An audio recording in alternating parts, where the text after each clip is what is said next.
so we'll move on. So we'll start our meeting. It looks like we do have a quorum. Everybody's here except for Matt Dulcich, and he won't be with us this evening, I'm told. So my name's Don Saylor, and I'm calling the meeting the Monday, March 14, 2022 meeting of the Board of the Yolo County Transportation District to order. And this meeting is being held pursuant to Government Code Section 54953. This is a remote meeting.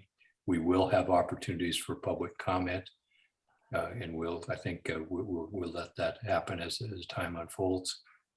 We're going to begin by determining a quorum. So Autumn, how do you want to do that? You want to call roll or have someone call roll? Yes. Let Mimi take the lead. Yeah. Great. Okay. City of Woodland, Present. City of Davis, I'm here. City of West Sacramento, Here. City of Winters, Here. Yolo County. Here. Okay. Very good. A quorum. Good to see you all. And we also have our Caltrans ex officio, Greg Wong, is with us this evening. How are you, Greg? Good to see you. Great. And, Thank you, Don. good to have you here. And we have also Michael Klein with what are you guys called now? Transdev, Veolia? I can't ever keep up. Transdev. Oh yeah, okay, very good. That's the last time we met. They haven't changed the name since then, so that's good. We're good. So our first item of business is after that is to consider public comment. We've had a couple of little minor changes here. The agenda approval is a part of the consent agenda, and just so we'll streamline our voting process a little bit. If anyone is with us who'd like to address us on items on the consent calendar or on matters not specified on the agenda further on, this would be the opportunity for that. We will take comment on the other items on the agenda after we consider the consent calendar. Is there anyone who'd like to address this board on matters on the consent agenda or matters not otherwise on our agenda this evening? Yes, Mr. Alan Hirsch is wanting to make a public comment. But before we do go, we did receive a public comment via email from Mr. Alan Hirsch. It came after the deadline, but we will include him in the meeting minutes. And his comment was he sent some slides that wanted to be presented at the board meeting tonight. That's great. We won't be seeing slides, so Alan will have an opportunity in public comment to express his comment. Okay, and then we'll allow Mr. Alan Hirsch to speak. Okay, and Alan, thank you for joining us, and you have 3 minutes to speak to the board. Thank you. Can you hear me? Yes, we can, Alan. Very good. I hope you have my slides up. We've told you, Alan, on several occasions. I hope you're looking at my slides, please. I hope that's possible. It says that this is possible under the Brown Act. I think it's very important that we consider giving the public access to the dialogue. It's for good government and for good processing. Yeah, I've had my little present called Facing the Facts. We need to acknowledge there's a human factor in terms of fact finding and making decision making. And that involves more than just the words, but also involves with showing our faces and showing visuals. Slide 2, if you can pay face to it. Basically, this is from the Yolo County Board of Supervisors handbook. It says basically only 7% of the decision-making process is involved with the actual words. 93% is found with other nonverbal symbols. And the Zoom process basically has cut that out, which means only those people who can show their faces and can show visuals have full access to the board. The other people, according to the Yolo County, the Yolo County Supervisor said, have 93% reduced access to the board.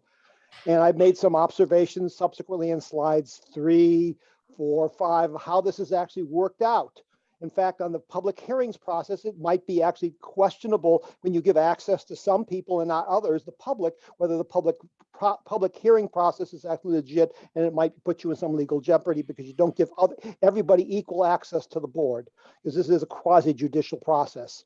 Yeah, you can see also that we have also the gallery view, because there's so much nonverbal happening. I gather that the board has access to a gallery view and the public doesn't always have access to gallery view. So there's nonverbal communication between different board members that the public cannot see. So the gallery view for meetings should be very important too.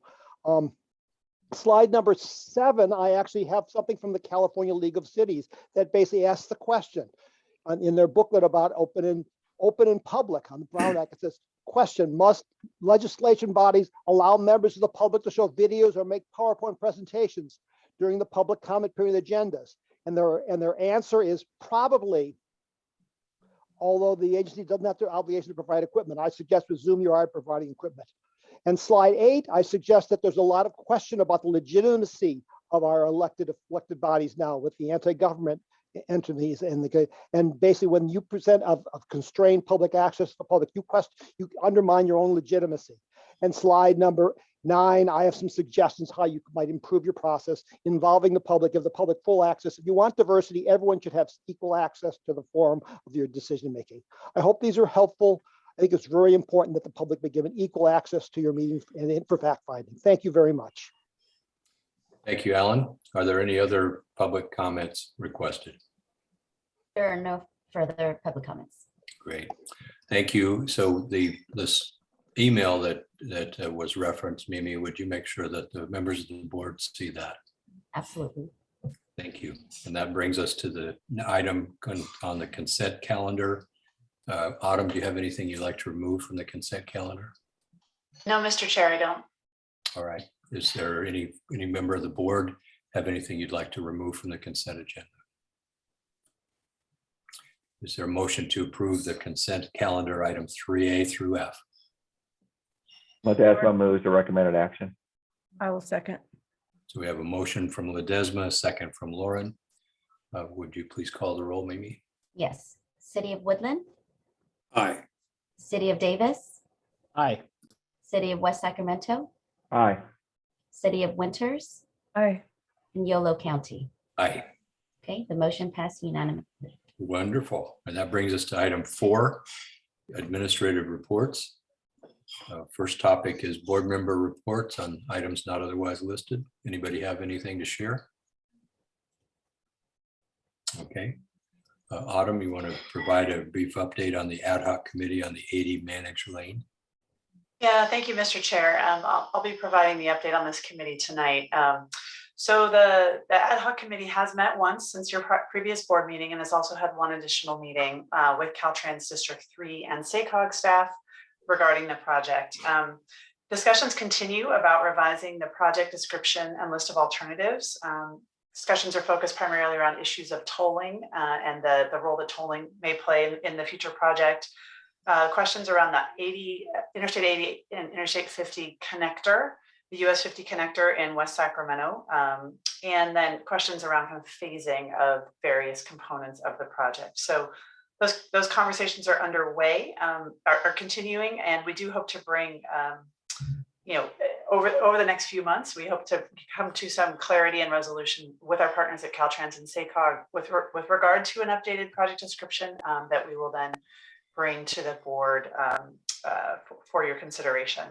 The other issue that we are in conversation about is establishing an MOU between YCTD and Caltrans that would clarify YCTD's roles and responsibilities, particularly with regard to the infra funding, the infra grant, and ensuring that YCTD, as the representative of local jurisdictions here in Yolo County, has a say in the final project. And I'm happy to answer any questions about that. But that's my report. Thank you. Nice job. Chris, do you have anything to add? Oh, I'm sorry. I'm just on mute by accident. Okay. I could add something. I really don't think you're interested though. Oh, Okay. if you have something that you want to add, please do. I don't know. Thanks to Amber for summarizing where we are. Okay, very good. Very good. Any questions on this topic from anyone? Okay, let's move to the TransDev report. Michael, you have anything you'd like to share? Yes, thank you, Mr. Chair. I'm glad to report we actually have 2 in the classroom. We have 17 in behind the wheel training. We have 2 cadetting and actually 1 that has graduated in this last week. Wow. It's going along really well. The 17 that's in the BTW training, more than half of them should be done with that and have their full license by the end of the month, and then go into the route training. And so we have actually the two I say cadetting, that's the same as its route training. So it's going really well. We're still going forward in a positive for sure. Okay, very good. Okay, any questions of Michael on operations? Okay, very good. Executive Director's report. Autumn, you've shared that with us. Do you have anything further? Yeah, I just wanted to reiterate that there is a new format for the executive director's report. It's a bi-weekly email that you'll now see in your inbox. Oh, thanks, Mimi, or Daisy. It's now a bi-weekly email that you'll see in your inbox on Fridays. And so I'll just limit my comments, and that will also go to the other committees as well, so that both the Citizens Advisory and Technical Advisory Committee and members of the public are able to get that update twice a month. Two other things I'll add that were not in the report that went out on Friday. One is that we are having some internal conversations about how we implement our new personnel policies that were updated in December, particularly with regard to the issue of salary adjustments. The language that was in the personnel policies is very general. And as we are approaching and working on our budget for the next fiscal year, some questions have come up about how specifically those salary adjustments will be made. Obviously, right now, given the high rate of inflation that we see, it's a really important issue for a lot of people. So I wanted to give you a heads up. Those conversations are happening. We're working with Hope and the HR staff at the county to help educate me as we navigate through. I do anticipate bringing some action to you in April to clarify our personnel policies with regard to salary adjustments, to provide some clarity and certainty and direction for me and the staff as we move forward with implementing those. And then the second thing I just wanted to mention is that we had a very productive Citizens Advisory Committee meeting last week. You'll see the notes from that committee meeting in your next packet. They didn't quite make it into this packet. It was just the night before the board packet went out. But at that meeting, there was a great conversation about how the CAC and board can have more engagement and how the CAC can make sure their voices are heard at the board. There was no action that was taken at that meeting. We're going to continue the conversation at the next meeting, but I wanted to let you know that conversation is happening. And then the second issue we talked about that I thought was important as part of that was around how do we diversify the Citizens Advisory Committee and have it really be more representative and reflective of the diversity of our transit riders themselves. So additional thoughts and I think conversation on that to come. And that is it for my oral report. Very good. Let's go to long range calendar. That's a new item on our regular standing board agendas. Would you like to describe what you're presenting to us here? Yes, so in the full board packet, you'll see that we included a long range calendar for the remainder of 2022 and also part of 2023. And this is meant to be a planning calendar as we develop agenda topics. And here you'll see the calendar for the next 3 months. And as you take a moment to review the upcoming topics, for the next 3 months, just let us know if you have any questions or feedback. And I would just add that this is meant to be a living document and very much a work in progress. And so, this is as much as possible. We want to try to give you a heads up of what's coming, but also want to hear your feedback and pivot as the issues emerge. Thanks, Autumn and Mimi. Tom, you have a comment or question? Mr. Chair and members, I just wanted to mention that I had coffee this morning with Molly DiAgostino. We recently appointed her as Woodlands representative to the Citizens Advisory Committee. And I just want to share with you how impressed I was with Ms. DiAgostino. She's associated with the Institute for Transportation Studies at UC Davis and also the Institute for Policy Research, I believe it's called down there. She's very concerned about the future of transportation in our region. And I'm just so grateful that we were able to acquire her assistance with our Citizen Advisory Committee. Thank you, Mr. Chair. Great, thank you, Tom. Jesse? Yeah, thank you so much for taking my comment. I was looking for an update on the Woodland micro transit system, and I was just wondering if we could hear, maybe, it seems like June's a long way away. Maybe it's just the way this year is rolling out, but I was hoping to get an update a little bit sooner. And the other thing I wanted to comment on is the website looks so fantastic. It looks so rider friendly. It looks interactive and accessible. And I just wanted to compliment the whole team on the work that was done on the website. Bravo. Good. Thank you, Jesse. Good points. Autumn, do you want to respond to the question about the timing? Or do you want to just say we'll look at that again with the chair, vice chair, and you? Absolutely. Yeah, we'll take a look at that and make sure we're keeping you updated for sure. Okay. I'd just like to comment. I really appreciate the long range calendar. It allows a comment like the one Jesse just made to have some meat to it. It allows us to look ahead. It's a planning tool, one that we haven't had routinely, and I think it will allow our board to be more transparent with each other and with the public as well. So thank you for doing that. I look forward to it. Are there any other board questions on this, on the items listed under administrative reports? Questions or comments? Are there any members of the public who have a question, have a comment on the administrative reports? Yes, Mr. Alan Hirsch has a comment. Very good. Alan, are you there you go. Thank you very much. And you have 3 minutes, Alan. Couple for a long range calendar, 3 minutes. Thank you very much. Because it says 2 minutes on the agenda, I thought somewhere. Okay. There was you had your wonderful workshop in January about the I-80 project, and there wasn't any discussion about the induced demand elements, which is the most problematical part of that project. Lucas made a comment that we need to dig into that. I think we need to, you guys should have a discussion about what the implication is in terms of climate change, because if you're going to increase traffic across the causeway and through Yolo County, that's the wrong direction on climate change. And I think we need to struggle with that. We also know that basically when you widen the freeway, it just gets congested again. So widening freeways does not resolve congestion. It just basically just buys a little time until it congests again. So I think you guys need to have I really urge you, we should not wait. You should have a robust discussion about the real implications of the induced demand phenomena, which is an inconvenient truth. The second is, I hope you'll include more information about the I-80 ad hoc committee. All those documents are public. I would like you to make that more visibility of what's going on there. Please, I'd be glad to do a public records request to get all those documents, but I think you should be more proactive on that. And the other thing, it's wonderful you're changing the website, but when you change addresses of documents, legacy documents, if people have referenced their old documents with the website, if those document addresses change, and all the links and other outside documents change. So be careful about changing email addresses and locations and website addresses of legacy documents. Thank you very much for your hard work. The changes are wonderful at the agency. I'm just giving you an outside perspective for a little diversity. Thank you very much. All right, thank you, Alan. This brings us to our next item. Well, is there any other public comment? I want to make sure I didn't miss somebody.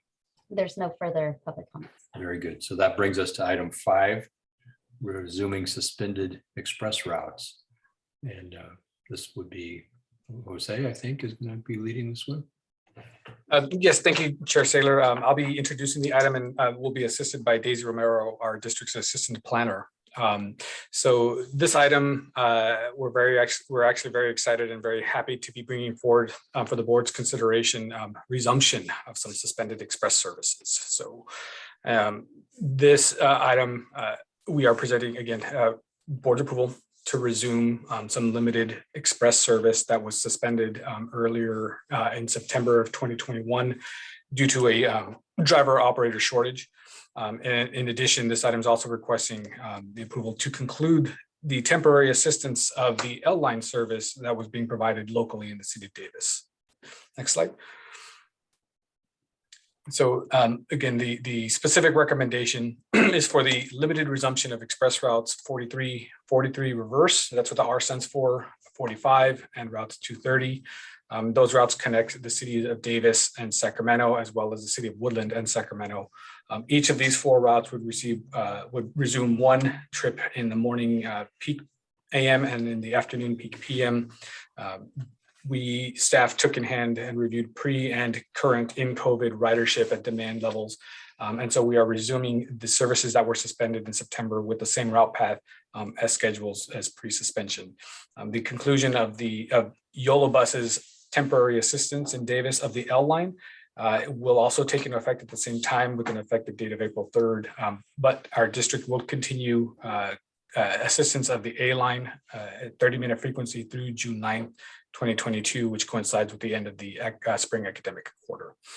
Next slide. I think Daisy will provide a little bit of updates on the background of this item.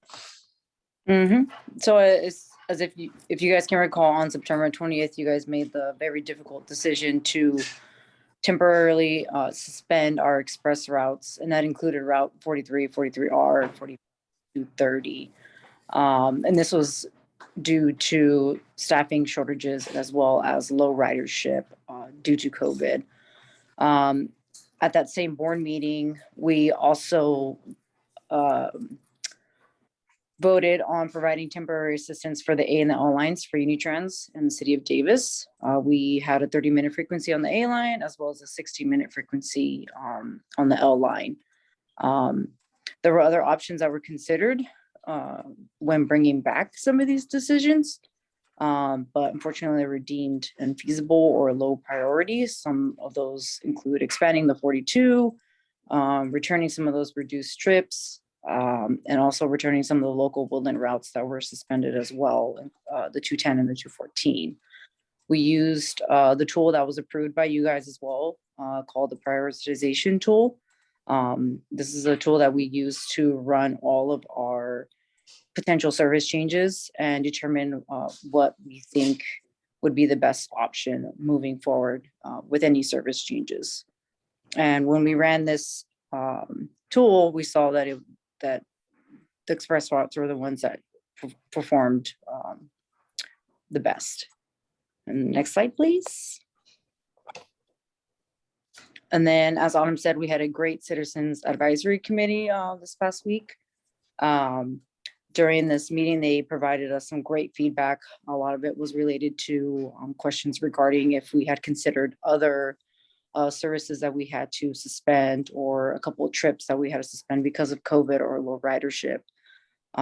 We did come back and run some of those service changes through the prioritization tool as well. They also wanted us to update some of the definitions and the point schemes in the tool to make it a little bit more clear for the public as well as our members. And modifying some of the weighing factors. So maybe some of the questions would be weighed a little bit more versus other questions. But again, this is a tool that we're going to continue to refine based on your guys' feedback. It's a living document, so we hope to keep improving it. Next slide, please.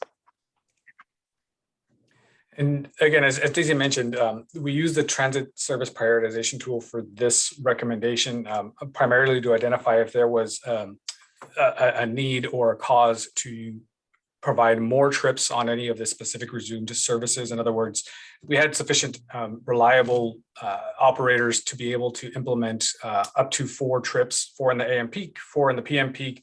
And so we use this tool to determine, does it make sense to add multiple trips on any one of these routes and further exclude or further unsuspend or keep suspended any of the others. When we utilize this tool against comparing again the feasible services that we can operate, all 4 of the potential routes weighted equally. And so we felt that the best course of action at this time was to recommend that 1 trip of each of these services be provided to try and broaden the usefulness, the utility, the effectiveness of the services.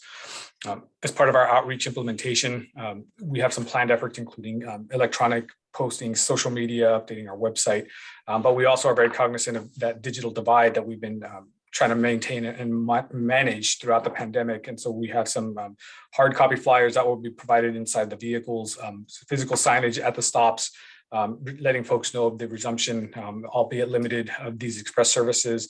And we also intended to send a direct mail and text alerts to customers who registered for our email and SMS text system databases. We also are going to continue to work with our local and regional partners to distribute the information and ask for their support in helping us spread the word. Because again, this is hopefully the first steps of many of reintroducing and bringing back services and making them better. Next slide. So in calculating the budget impact, we estimated the cost through the end of the current fiscal year to be approximately close to $120,000. It's really going to vary a little bit on current fueling prices, but this is based on our average cost per hour that we have for the fixed routes in pandemic before the suspensions, as well as the number of remaining operating days, 64 through the end of the fiscal year. So with that, we'd be happy to clarify any of the items presented tonight in the staff report. Or any other questions that may come up. Thank you. Thank you, Jose and Daisy. Appreciate your presentation. And it's good to be in a position where we can start restoring some of the services that we lost. Before we go to public comment, are there any questions from members of the board? I don't see any questions. Do we have any requests for public comment? We do not have requests for public comment. Very good. Are we ready for a motion or any discussion requested from the members of the board? Okay, is there I'm happy to make a motion. I've just had my hand raised, so I didn't want to speak out of turn. Happy to make a motion, but also just a quick comments, I guess, too. I'm just, likewise, really grateful to be in a spot where we're able to start to restore some of these services, especially the express services. I think that there is definitely it's incremental, certainly, but there's definitely a sort of returning to normal, especially as it relates to folks working in downtown Sacramento. It's starting to come back. So not anything like it used to be, but it's definitely is. So I think that we really need to try to sort of move forward on this. I also think because of this issue, I think Jose touched on it, but appreciate the work by Daisy and Jose on this. I think that the high gas prices, we saw this in the Great Recession previously, 10 years ago, roughly 10 years ago, when the gas prices were, sort of really peaked. We saw ridership climb. So we can only hope that will happen, but we can only hope that will happen if we have actual service in which people to abandon their single-use vehicles for possible transit options. So I'm glad we're at a point where we can start to resume some of these express bus services, especially. Thank you. very good? Stellar respectfully seconds the motion. Very good. So we have a motion from Ferrix, a second from Stallard. Is there any further discussion? I don't see any. So Mimi, are you still with? Yeah, you are. Would you like to call roll, please? Yes. City of Woodland, Aye. City of Davis, Aye. City of West Sacramento, Aye. City of Winters, Aye. and Yolo County. Aye. Okay, motion passed unanimously. Very good. Thank you, Jose and Daisy and Michael, for your efforts to bolster our resources. So that brings us to item 6, which is the general reserve policy. Again, Mr. Chair, I'll start and then I'm going to hand it over to Leo Levinson with Regional Government Services, who's been serving as our interim Deputy Director of Finance. Before we do, I just wanted to quickly note Councilman Ferrick's comment regarding fuel prices and ridership made me realize as we restructured the agenda for tonight, we lost our ridership report. And so I want to apologize for excluding that, and we'll make sure we bring that back into as part of the administrative reports going forward. But this item, item 6, the general reserve policy, is to formally establish a reserve policy for YCTD. And this is an important a stepping stone or building block, if you will, as we're moving towards our new budget for 22-23. And I'm going to hand it over to Leo Levinson, who's been assisting us with this effort. Over to you, Leo. Hey, thank you, Autumn. And thank you, board. So this is, I think, pretty straightforward that all of your jurisdictions actually already have reserve policies, but YCTD did not yet have a formal policy. We discussed last month when the draft policy was presented to you and mentioned that there's a a general best practice recommendation of a minimum of 2 months of operating expenditures. I think the idea is to give time for staff to develop a more long-term way to accommodate whatever changes have happened. And that a minimum of 2 months sort of gives that breathing room to figure out what to do when there's a sudden loss of revenue or unanticipated major expenditures. But that's really just a floor as to a recommended reserve policy. Many organizations are in a position to and choose to have a larger cushion so that they have more time in order to adapt. And so we heard some comment last month that there might be a desire for more than just 2 months. And so this proposed policy as written would set a target equivalent to 3 months of the operating budget, or 25%. And so in the current year, that would equal 4.1 million. Drawing down on the reserve would require a 4/5 vote of the board. And the executive director or designee would report on the status of the general reserve during budget development to say whether the district can afford to keep it fully funded, or if there's a problem and it requires a change in operations in order to do that. And so that would be the check going forward as to how the reserve is doing. And with that, I'd be happy to answer any questions. All right, Mr. Frericks, you have your hand raised for a question. Yeah, thank you, Mr. Chair. Leo, thanks so much for the presentation, and appreciate that sort of adjustment from the last discussion we had about sort of the amount of time or sort of the cushion of sort of a safety cushion, so to speak. Of I think that is a good important change. I have a quick question, sort of as it relates to the staff report. Sort of there's a not major one, but a bit of a discrepancy in the staff report. So I mean, on page just when you're in the slide you had there, it said, again, 4/5 vote of the board, which, and that also tracks with what's, I think, on page 40 of the staff report. But on page 39, it talks about the general reserve only being authorized by a resolution approved by 2/3 of the board of directors. So, I mean, 4 out of 5 is 80%, 3 out of 5 is 60%. I don't know how we get to 2/3 per se. I mean, but so I just think that I would say personally, the issue of, 80%, have a threshold of 80% is a very high threshold, and almost not many other circumstances do we sort of see those types of thresholds exist in approval of budgets and things of that nature, even in potential, unless I'm totally mistaken. I do think, a potential of, I know we're a smaller board of only 5, but I do think a 60% threshold, frankly, could be suitable. It's still well over a majority. I get that that's 1 member versus, 3 members versus 4 members, but I just want to raise that issue as something I think is important for us to have a discussion about. That is a good catch about the staff report, and I apologize for that. It was originally written with 2/3 as a generic number, but in being reviewed together with Hope, we realized, I guess, that 2/3 was sort of a confusing number with a 5-member board. And so it does make sense to either be 3/5 or 4/5 and make it explicit as to, and that's really a board policy decision as to how you feel about the seriousness of deciding to dip into reserves.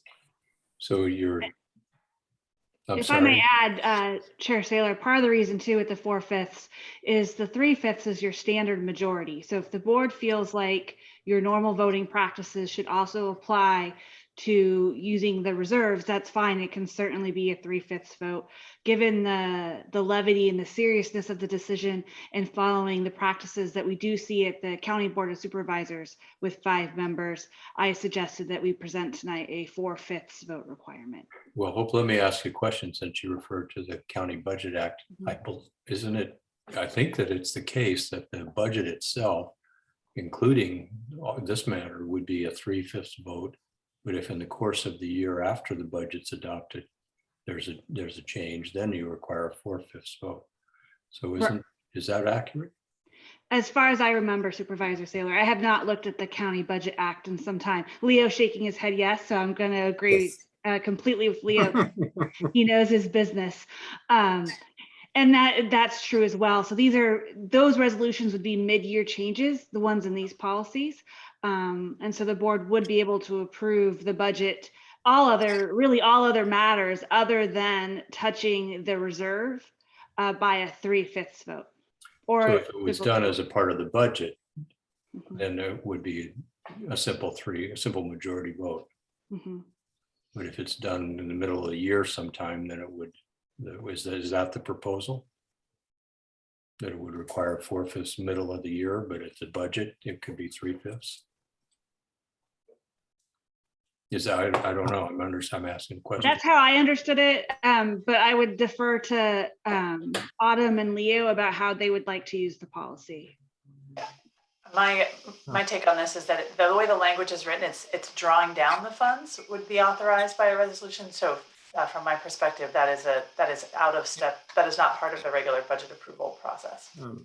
Okay. I do think that it would make sense to have an amendment to make that crystal clear, because clearly it's ambiguous the way it's written. And so it would be easy to amend the language to track with Yolo County's language. I want to make sure that both Tom and Chris have their hands up. So let me, I think Tom was first and then Chris. Chris, I don't really know, but I'll just say that I like the idea that we don't touch that reserve easily. We have to think about it. But at the same time, I think it should be on a majority vote. And the reason for that is the option for not invading the reserve is to force reductions in expenditures. And I'm not sure it's right that one member of the board should be able to force reduction in expenditures as an alternative to utilization of reserve funds. So I would be happy just retaining a majority vote on this matter. Tom, Chris, what's your thought? Well, I think it's similar in the sense of what if we can't get a 4/5, right? And there's no other budget mechanism to carry a deficit, right? There's just none. So it would, I think that's what you're saying, Tom, is that by not getting a 4/5, someone could force your hand, or, if there's some holdout versus a simple majority being able to pass it and not go into an automatic cut, because those are two, in my mind, those are two separate actions. So anyway, I was getting the same place, Tom. So thank you for clarifying that. Okay. And if I can go, well, it's irrelevant. I mean, I think I'm supportive of majority. I think Lucas was there as well, kind of given it. It's just, and again, we're not the federal government that could carry a deficit, and somebody. How about a continuing resolution, Chris? Yeah, I've had that one before. Jesse, did you have any comment on this?